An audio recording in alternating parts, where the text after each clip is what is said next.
kayong lahat sa daigdig ng kababalaghan. Sabay-sabay nating tuklasin ang mundo ng kahiwagaan.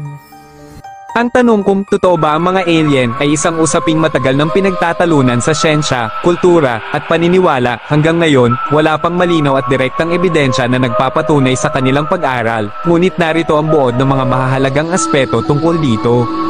Maraming tao ang nagulat na nakakita sila ng hindi maipaliwanag na mga bagay sa kalangitan na tinatawag na unidentified flying objects, UFOs. Ang iba ay nagsasabing may personal na karanasan sila sa mga nilalang na hindi mula sa daigdig.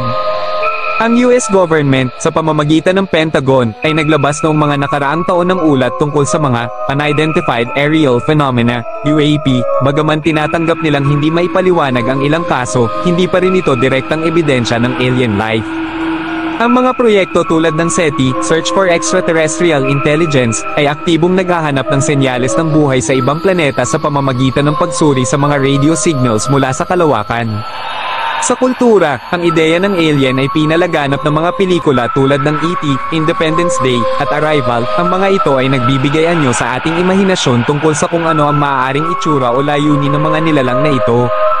Ang Ancient Aliens na teorya ay nagsasabing maaaring bumisita na ang mga alien sa sinaunang panahon at naiimpluwensyahan nila ang mga sibilisasyon tulad ng mga Egyptian at Mayan.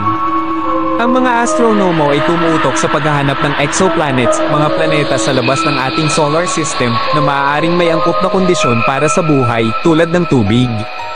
Wala pang nakikitang tiyak na ebidensya ng intelligent alien life, ngunit ang posibilidad ng microbial life sa mga lugar tulad ng Mars o Europa, isa sa mga buwan ng Jupiter, ay patuloy na pinag-aaralan.